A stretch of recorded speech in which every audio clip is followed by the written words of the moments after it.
any place else, any other affordable properties, and find apartments. Well, how is that possible when we have a shortage? So we have to be intentional with where we are putting our funding. Food is a necessity, housing is a necessity, and unfortunately within our city and across this country, it is mostly affecting Black and brown and low-income folks.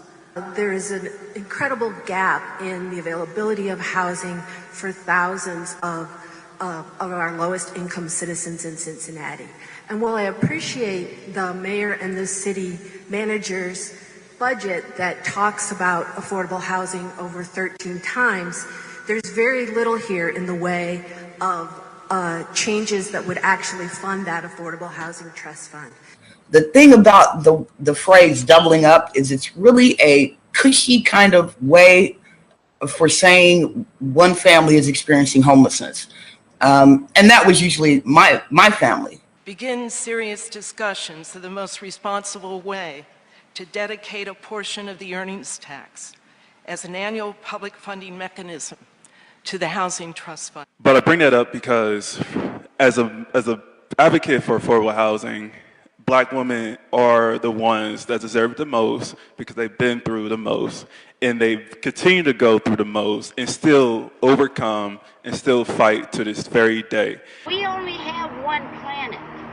It's not, we don't have to go to Venus for anything or send to Mars to get anything. We have one planet to share, and it's big enough for all of us to have a little piece of it that we can call home and feel secure in that home and not live under the threat of being thrown out. Through no fault of your own. You know? We deserve that as human beings, all of us. And I'm willing to fight and advocate for that.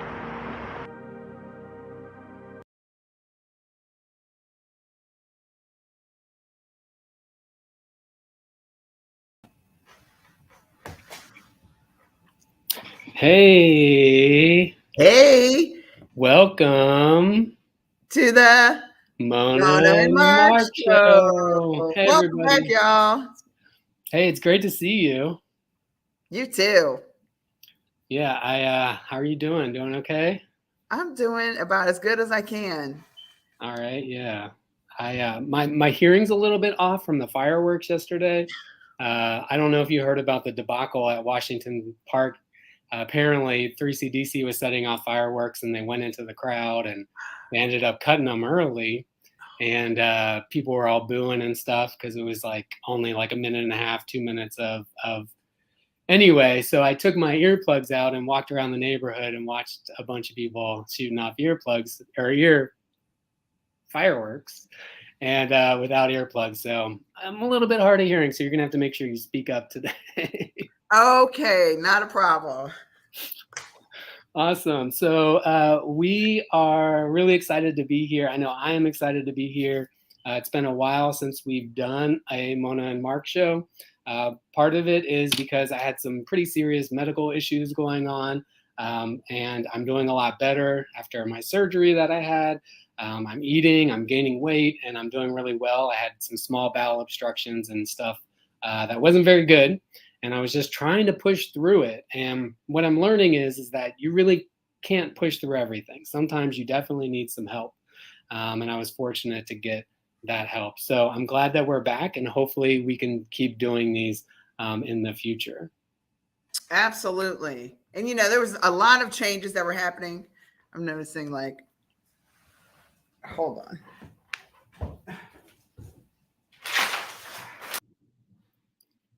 Can't give out all the secrets. Right. Yeah, just a lot has been going on, you know, in housing, folks. You know, we're not out of this pandemic. No. It's still the after.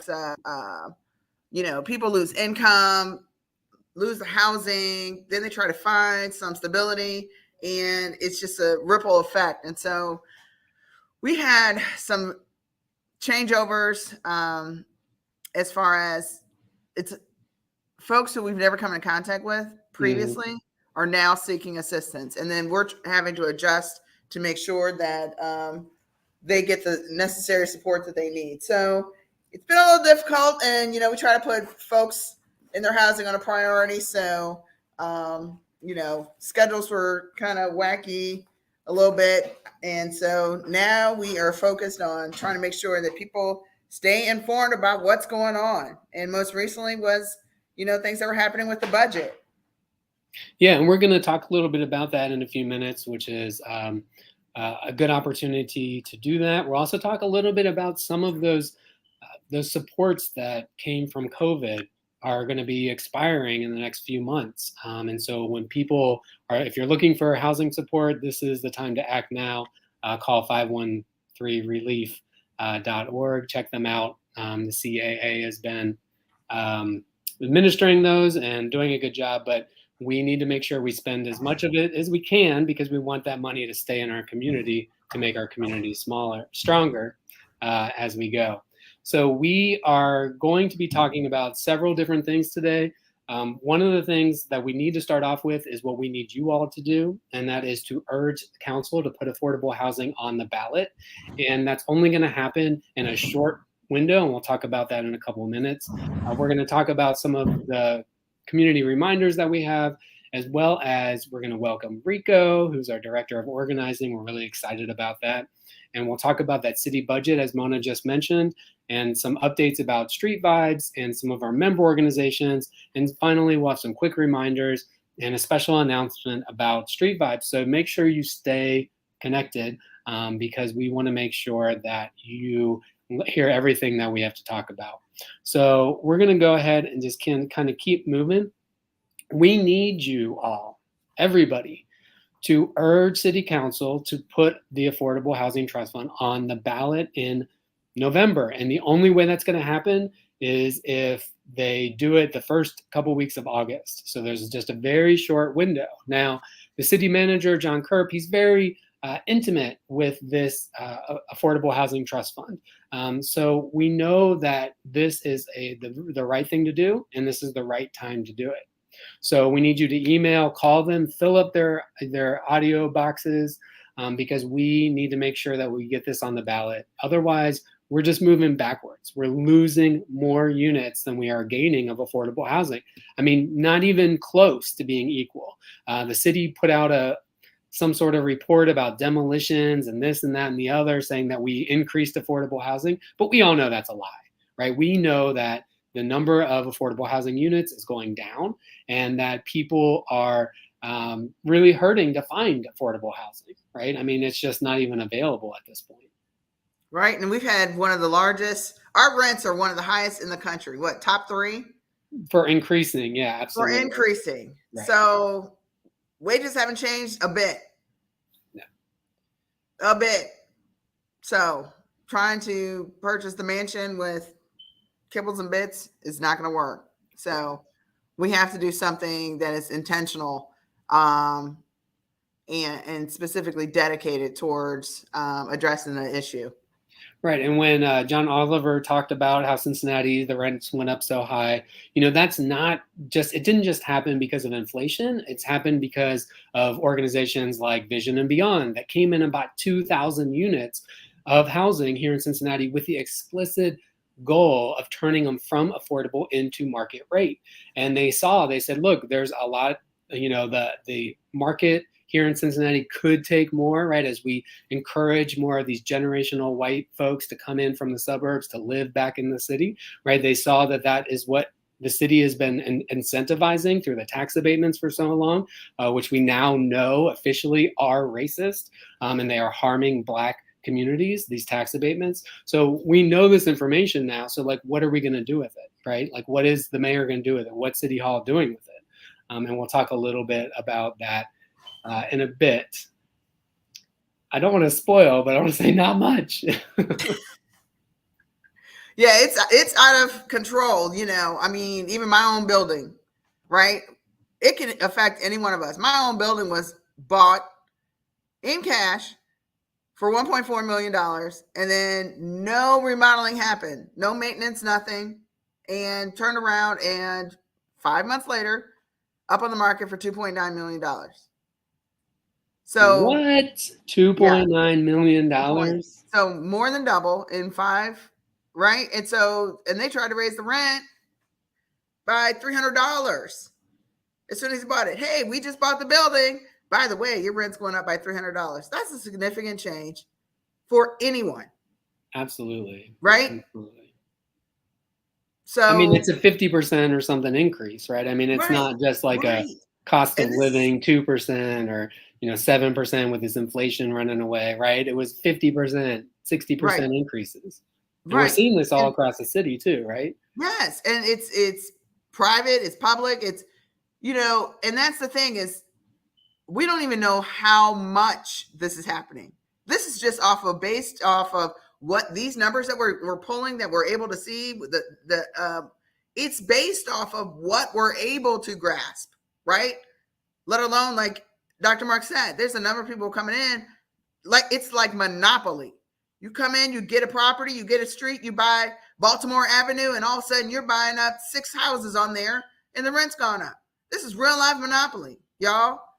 That's affecting Black, brown, and low income folks.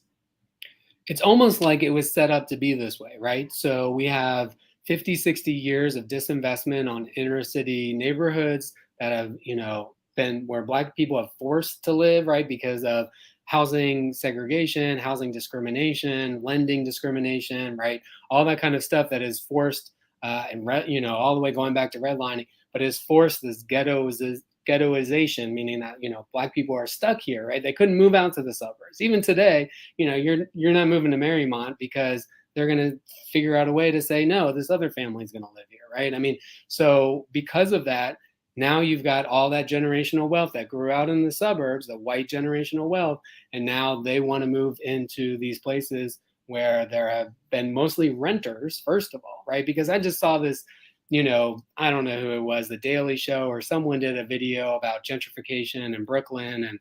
And essentially, the man there's like, well, I own my brownstone. Now it's worth $2 million, right? Or whatever.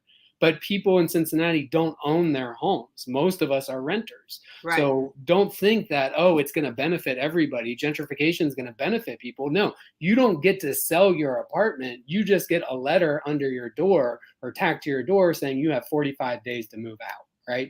That's right. what happens. You don't get a $2 million buyout for your brownstone. That's not happening here.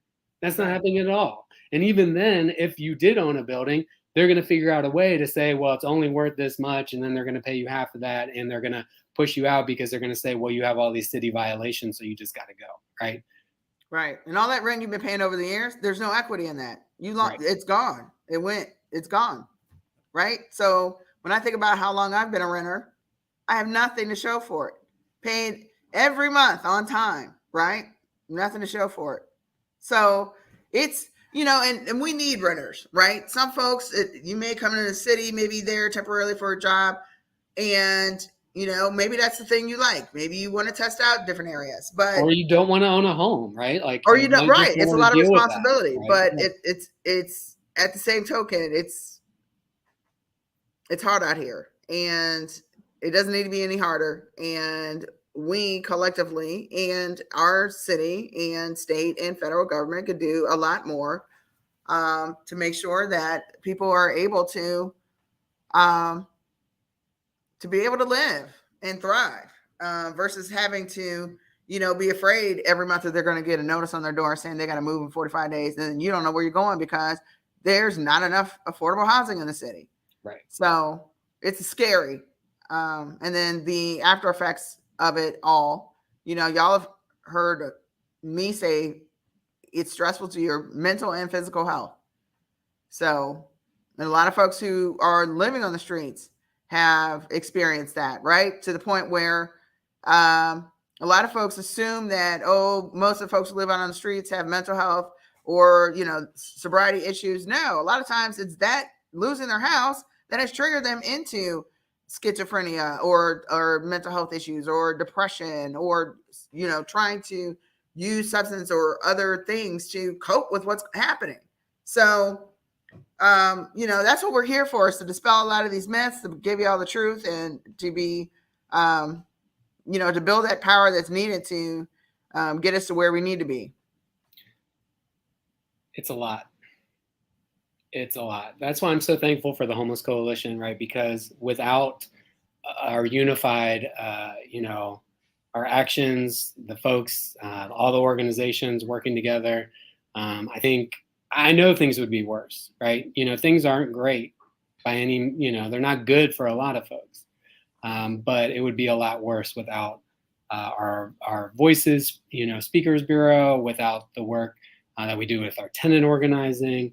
And one thing that we do want to do is we want to welcome our new director of organizing, Rico. So Rico is super awesome. If you haven't met him yet, some of the Street Vibes distributors think I'm talking about Rico, who distributes Street Vibes. No, it's a different Rico. And Rico has been with us now since I think March or February of this year. He's been really active with Pinecrest and Gateway and some other folks, different tenant organizations. He's also been working a little bit on the Affordable Housing Trust Fund, but we're trying to keep him focused on those tenant organizations because they need a lot of work. And if there are folks who are receiving that 45-day notice and your whole building is getting pushed out, please make sure you contact Rico to let him know so he can hopefully jump in and help out with that. That's right. Reading the chat, Mr. Maurice. Hey, Mr. Maurice. Yes, it was set up to be like this. And that's why it is important to understand the laws, right? How were these laws set up years ago that are still affecting us now? And that helps to drive us to understand what policies need to be changed. Absolutely. And Rico was actually an award winner in our December awards ceremony that we did at the Coalition as the Young Advocate Award winner for his work with the Black Power Initiative and just many other things here in Cincinnati. And we really are lucky to have Rico as part of the Homeless Coalition. So again, if you see anybody, I'm seeing some hearts coming up. Thank you for that. Hit the hearts button, hit the share button. Yes. We really do show your love for Rico, who has just been awesome so far. So we're really excited to see the future with Rico coming on up. Yes, indeed. So we are going to kind of keep this moving.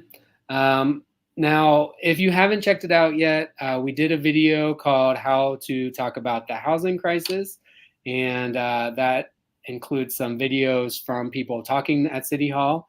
In fact, we also know that there were so many people talking about affordable housing at City Hall that some folks even on Twitter were like, dang, these people are kind of annoying. They're talking about affordable housing. Well, that's the thing that's needed the most. And that was what people talked about the most. If we don't have an affordable place to live, guess what? We don't have a city, right? We have a city for somebody else, right?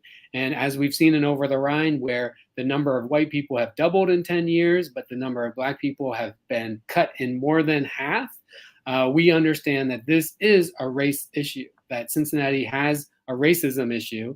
And part of that we can see in what happens coming out of City Hall. So I want to encourage everyone to watch the video. It's on YouTube, tinyurl.com/howtotalkhousing.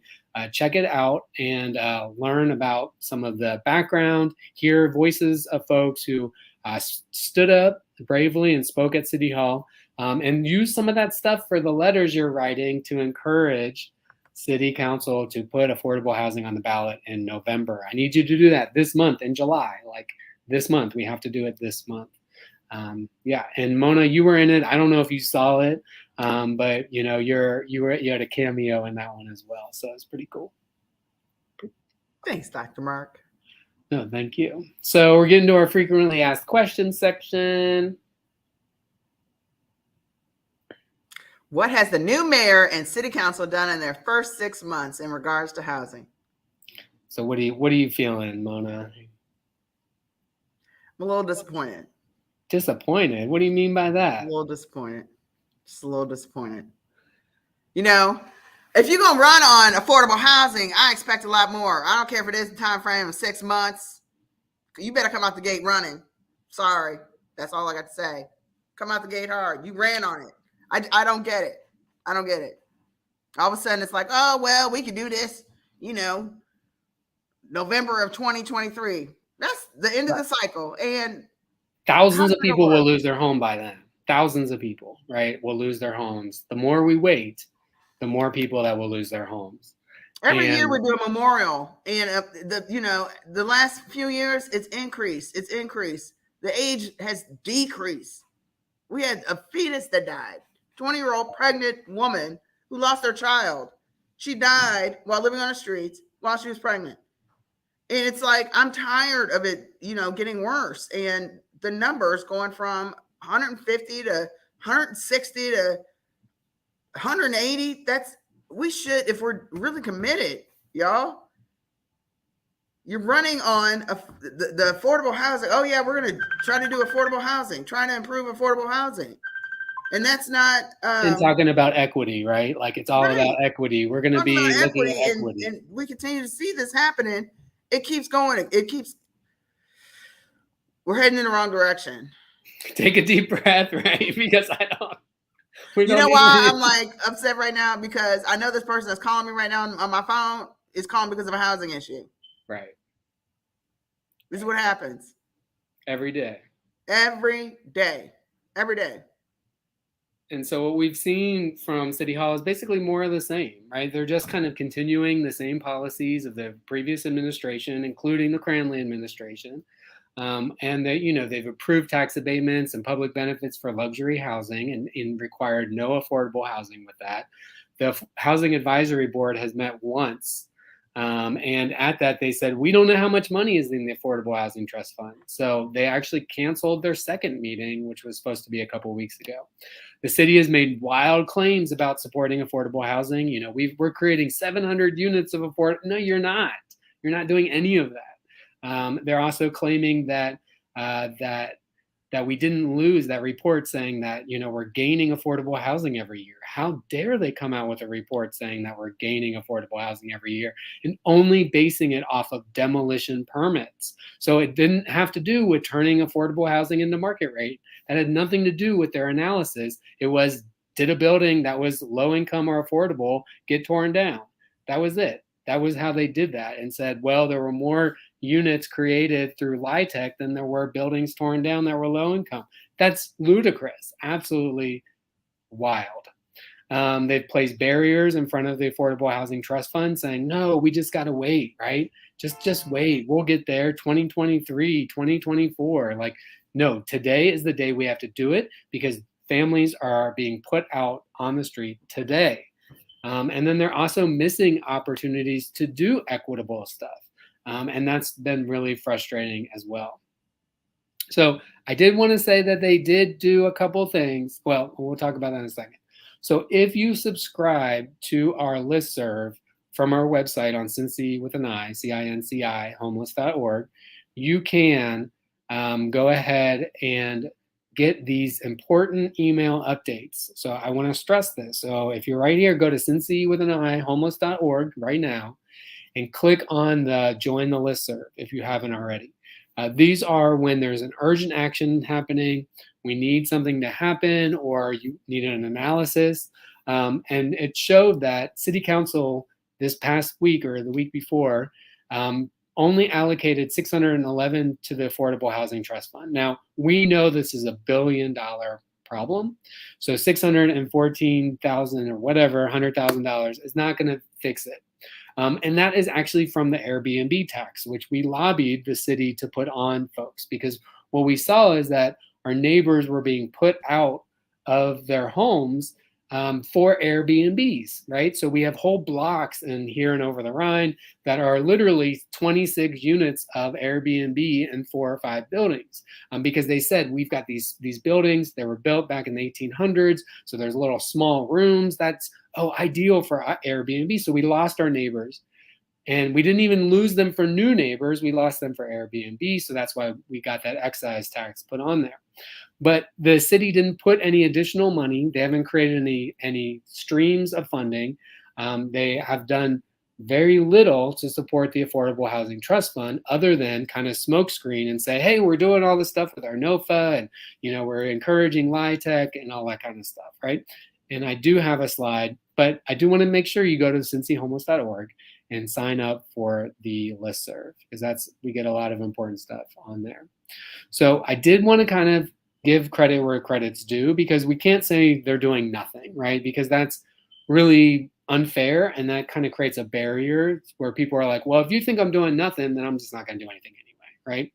So some of the stuff that they did do was city council shot down the zoning changes that council member Keating brought up last year to say that basically we don't need to have square footage restrictions for development, so that they can create like 200 square foot apartments, micro apartments, things like that. The idea was is if they create more of these micro apartments, then they'll be able to create more affordable apartments. But the reality we know and we have seen here, like with the Vilcomen project, the Vilcomen project is mostly market rate. And they're mostly studio apartments that start at $1,400. So you're going to tell me you're going to build a new micro apartment and you're not going to charge $1,100, $1,200, $1,300, and a family of four can't live in that, right? Family of four can't live in a studio apartment, right? So kind of keeping in mind those kinds of things, that would have accelerated this change would have accelerated displacement. And it was fortunate that Councilmember Lemon Kearney said, look, if there's not a requirement for affordability here, we're not going to vote on this.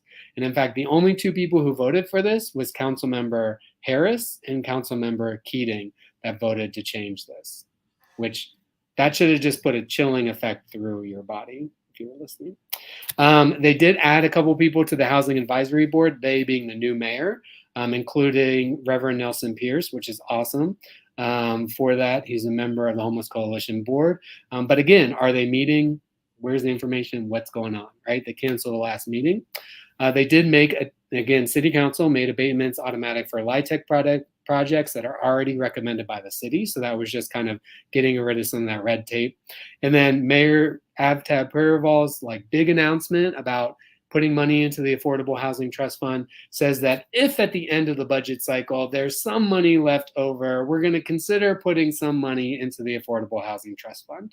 But if you know about budgets, there's really not money left over. So we'll see if that actually does anything. But again, there's nothing that's continuously dedicated to go into the Affordable Housing Trust Fund. So again, City Council at this point has been just doing just the same thing they were doing before, nothing new, but a little bit of smoke screening here and there, and just trying to tell us just to wait. And I don't think we should be waiting. We can't wait. And I'm not saying they can't, the new council came in with the best circumstances, right? But a lot of folks ain't coming in with the best circumstances. They make do with what they got. And we were given relief to get through the ARP funding, right?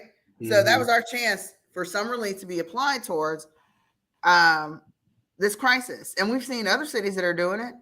Right. They could have added, I think, 6 million or something like that, 5 or 6 million from the ARP money, which I guess they chose not to do. Yeah. So, y'all, it's going to got to be loud. Got to be loud. This is why we got to continue that pressure. Right. So. Yeah, it's messed up. So we don't need another plan or study. Like we know what we need to do, right? We need to have eviction protections, just cause eviction protections. The pay to stay ordinance needs to be enforced because it's still going through, they're fighting it, saying that, that's not fair. We need inclusionary zoning, rent control. I guess someone just, I think, put in the chat, HB 40, is that the one that stopped rent control? They made it so that cities can't put a requirement for rent control, like a blanket requirement, but cities can say, if we give you this funding, if we give you this public land, if we give you this tax abatement, then you do have to have rent control. So that is something we can look at in the future about if we're giving tax abatements, we're giving public land, the city can say, you have to have rent control for a period of time, which I think is super important, especially when we talk about home ownership, low-income home ownership, right? Because that could be a really big issue as well. And so we also need to make sure that we're looking at the equitable development rubric from Peasley Neighborhood Center. So if you haven't checked that out, please do that. Get that as part of your community council. We shouldn't be giving abatements to developers who are displacing people. That just kind of wrong. And again, this is part of how our city is encouraging the displacement of Black residents. Tenants should be alerted of a sale of a building at least 90 days prior. And we need to have dedicated funding for affordable housing. And again, this is just some of the stuff, right? So this isn't just everything that we need. There's obviously more that we can do to make this a better place, and a place where people can live, right? And stay alive. Because as we know, homelessness reduces people's life expectancy drastically. The trauma that people experience within 24 hours of experiencing homelessness stays with you for the rest of your life, right? So if you can imagine having that PTSD from not knowing where you're going to sleep, who you can trust, right? Who's not going to take advantage of you, but that trauma stays with you for the rest of your life. So we need to end homelessness before it happens, and we can do that with stronger rental protections, right? That's a big part of that. Yeah. So, What else is new? well, we've got a special announcement about Street Vibes coming up. So one of the things is that we've had some changes with Street Vibes. The printer, so I guess newspapers are kind of having a rough time in general. Print media having a rough time. And so the Claremont Sun, which was awesome, they printed our paper for years. They worked with us in so many different ways, but they went out of business. And when they went out of business, we had to scramble to find a new printer. And unfortunately, it's in Dayton, right? So it's a little bit further away. There's a large delivery fee that we have to pay. And long story short, it costs us more than twice as much now to print Street Vibes. And so Street Vibes is really important for folks who need it to get money for food and transportation, even housing, toiletries and things like that. And it's also a way for us to get information out about what's going on locally and around the globe. And so we really, really, really, really need support for Street Vibes right now. So if you go to cincystreetvibes.com, you can hit the donate button, which just brings you back to cincyhomeless.org. So you might as well just go to cincyhomeless.org, make sure you subscribe to the mailing list, and then go ahead and give us a donation. If you can do a recurring donation for Street Vibes, $20 a month or something like that, that's really awesome. I mean, we're not saying we want you to, make yourself vulnerable or something like that, but we really are in a situation right now because of the printing costs going up, because of some other things that are going on.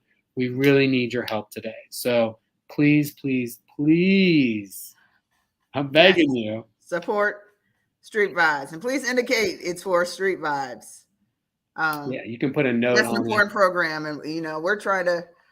Again, things have shifted, and we're really trying to, ensure that continues on. And we're one of the longest running street papers here in the U.S.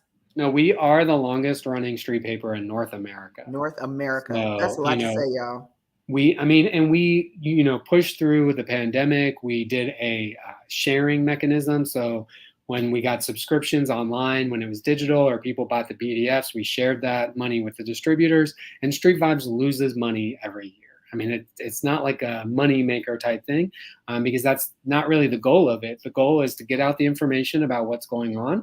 And the goal is to have an alternative to panhandling where folks can have that conversation with people that, are, sometimes maybe going to ignore them if they were holding a sign, right? I mean, that's not right. I mean, if you look behind Mona over here, you can see how to respond to panhandling, right? It's just about, being compassionate, look people in the eye, have a conversation. If you can't help, say no versus just ignoring or faking getting on your phone, right? But Street Vibes does a lot for folks. Yes, indeed. Yes, indeed. And you can also, if you got something to say, I don't have to be the only one on the mic. We take articles. Y'all can write articles. Tala. Hey, Tala. Hey, boo. I saw Tala on here earlier. Oh, nice. Yes. We want to hear voices, y'all's voices of what, things you're seeing, experiencing. And, there's a lot going on in this world right now. So we definitely want to hear. Hi. Yeah, absolutely. We are also going to talk really quickly. So again, you're going to donate to the coalition, right? That's what we already figured that one out. The Homeless Coalition is actually over 65 member organizations, and some of those member organizations had a little bit of an update. So if you remember Interfaith Hospitality Network, which has their office in Walnut Hills, and they actually have a pet kennel there too. So if people don't want to leave, maybe they're staying somewhere and they don't want to leave their fur babies behind, they're able to foster them for a little bit and reconnect them back later. But they also are our largest family shelter system, and they work by having amazing organizations that host families for a couple weeks at a time, and several different congregations come together and they make sure that there's food and support and everything like that. So they've changed their name to now Found House. Is their new name, but as it says here, same program. So they're still working to support families and make sure that they have a place to stay tonight. And then also Cincinnati Union Bethel has now become Her Cincinnati Housing, Education, and Recovery. So Cincinnati Union Bethel and Her Cincinnati now, they run the Anna Louise Inn and Off the Streets program, an amazing organization, and we're so lucky to have them here in Cincinnati. So again, when you support the Homeless Coalition, you're also helping support these member organizations. Mona does a lot of coordination with them and making sure that they have the supplies that they need. And also you can check out the This Week at the Coalition if you subscribe to that, you can get these updates in your mailbox, hopefully every week. I'm back to doing them hopefully every week. And so you can see what these organizations are doing, which is really awesome. So I don't know if Mona, you had anything to add about them. No, a lot of amazing work done by, I'm so happy that we have so many great member agencies, which by the way, it's time to renew. Hey, right. I'll be talking to you soon. It's amazing that the work that they do. And like I said, we weren't the only ones that were going through some tough times during the pandemic, and now they did too. And for them to persevere and keep working and still, keep folks at the forefront of the work that they're doing, that says a lot. It's amazing, and I'm just happy to be a part of an organization where I get to meet so many folks who just help to inspire me to continue on. So thanks, Her. Thanks, Found House. So and all of our member agencies. We are also happy because so many of those agencies have stepped up for the Affordable Housing Trust Fund campaign. So a lot of them have had their workers come to the meetings, but also they've made statements about why we need this, which has been really awesome. And the campaign continues at actionforhousingnow.com. So make sure you're checking that out. We are updating the webpage. You can read the information about the trust fund legislation that we're trying to put forward. So please do make sure that you check that out, because it's important. It's so important for people to have a place to live and to have their home. So kind of keeping that in mind, how important that is. I think we're almost at the end. So we have a to-do list, right? So there's stuff that we need you all to do. We've talked about, we want to fill city councils' inboxes. You can just send them an email. I think you can send them all at once and just say, hey, put it on the ballot. Really quickly, you can just say, put the Affordable Housing Trust Fund on the ballot. They'll understand what that means, right? Like if they don't understand what that means, you could say, contact the Homeless Coalition. If they write you back and say, what do you mean? Because we know they know what it means. We have been talking with them. Again, we are united with labor. We're united with the Recreation Commission. We're united with the fire folks, right? And so we are all united on this Affordable Housing Trust Fund. So please, demand that 0.3% earnings tax be added to support the Affordable Housing Trust Fund. And before you say, oh no, understand that earnings taxes are the most equitable way to do any sort of tax. because people spend a certain percentage, it's fixed percentage of their income, versus everyone has to buy milk and groceries and stuff like that, and we're paying on that extra just to survive. So again, demand that an earnings tax be added. We talked about this a second ago. Watch How to Talk About the Housing Crisis on YouTube or Facebook. I think it was tinyurl.com/howtotalkhousing.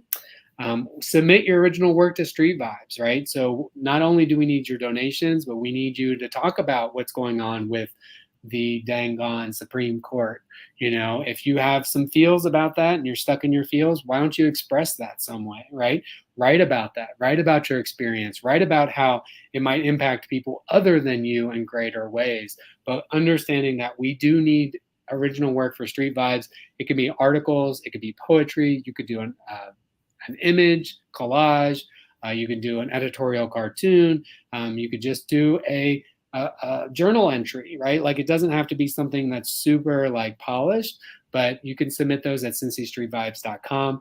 When you hit the donate button, you can do that there as well. Join your community council and adopt the equitable development rubric. We talked about this all last year here on the Mona and Mark show. So go back to our old videos if you want to learn more. Check out the issue 3 teach-in. Check it. Take over. Check out the teach-ins. Check it all out. We got some other topics that we could talk about too, especially, a lot of folks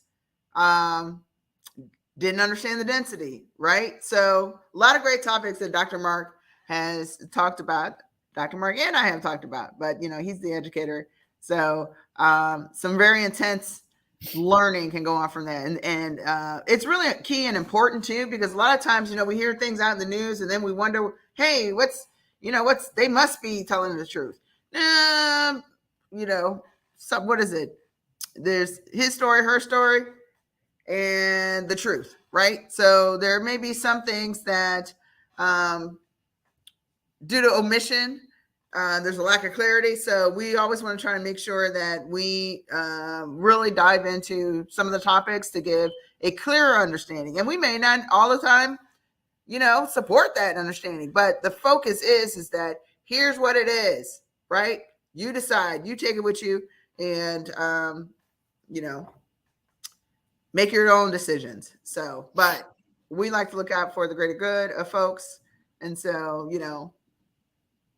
there's an explanation about the earnings tax, right? Because a lot of people are like, oh no, it's 0.3%. Guess what? You were paying that for 47 years. It just Right. went down because of the bus system, switched to Hamilton County. So now that, dropped our tax to 1.8, we're just asking to go back to 2.1.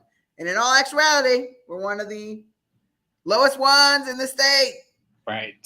I wonder why we're in a deficit. So, and if we don't get it for something we need, they're going to take it for something else, right? They're going to say, let's put an earnings tax for something that, new parks or, Smale Riverfront Park was built with earnings tax, which I think is probably a good idea. But, they could just take it for something that we don't necessarily, that doesn't support people in our city like it could, right? Like the Affordable Housing Trust Fund can. So we definitely need to do that. So, and then I think the last thing on that slide was, make sure that you donate to the Homeless Coalition.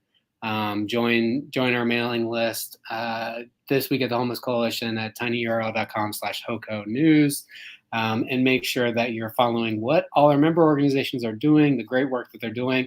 And there's a section on there on help needed. So when people are looking to hire new people, or they're looking for volunteers, or they're looking for different materials, sometimes like car seats, sometimes fans, just different things that people need, men's clothing, socks, new socks, something like that. It's in that help needed section. So make sure you are looking at this week at the Homeless Coalition. There's about 25 people who read it, every month. I would love it, or every week. I would love it if we could double that and get 50 people actually opening the email every time. That would be really awesome. So very cool. all right, what's the update about on the book? Still in the streets. Oh, about Steal the Street? Steal streets. So for those of you who don't know, one of the great things about my job is I get to write for Street Vibes, and my articles were being used at NKU and at UC and journalism classes. And so I was approached by some professors that said, hey, look, we always use your work. Why not get it into a book? And so during the pandemic, I worked to put in 55 articles into a book. And it's being published by Parlor Press and New City Community Press, which is a collaboration. And they're right now, this is the update. They are making a website.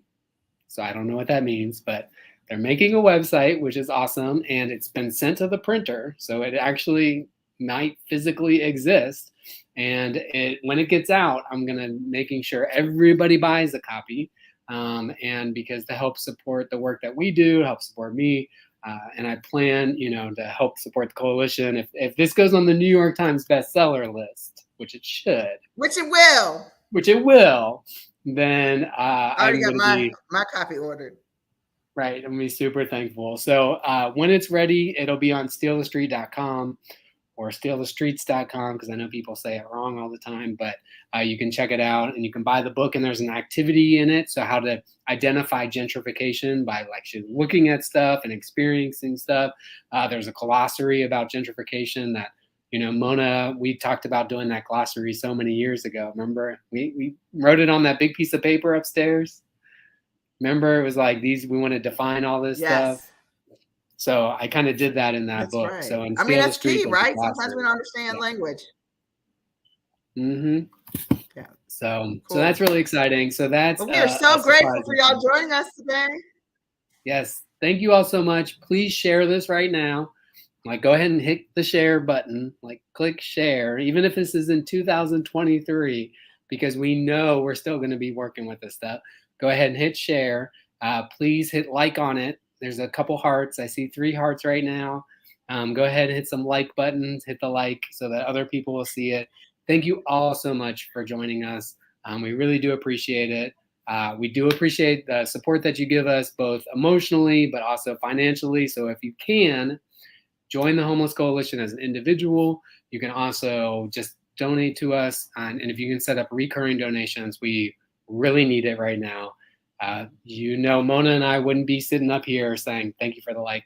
Mona and I wouldn't be sitting up here asking for help if it wasn't very much needed. And so please, please, please, I'm begging you, please give a donation to support our education program, to support Street Vibes, to support the work that we do, membership, the policy work we do. All this stuff is important, and we rely on you all because we're not taking public money so that we can go in front of City Hall and say, y'all are still doing it wrong. What are you going to do? Well, apparently they ain't giving out public money anyway, since they're holding on to the 140,000. But I digress. But yes, we love y'all. Thank you for your support. We definitely would not be able to do it without y'all. Look forward. We're going to have an event next month. It's already coming up. So we'll talk about that next week when we come, next week. We'll talk about it soon. Yep, and please donate so we can keep doing this, because we're taking time to do this. So thank you so much for being here today. Thank you, Mona. You're awesome. Thank you. Holla. Bye, everybody. Bye.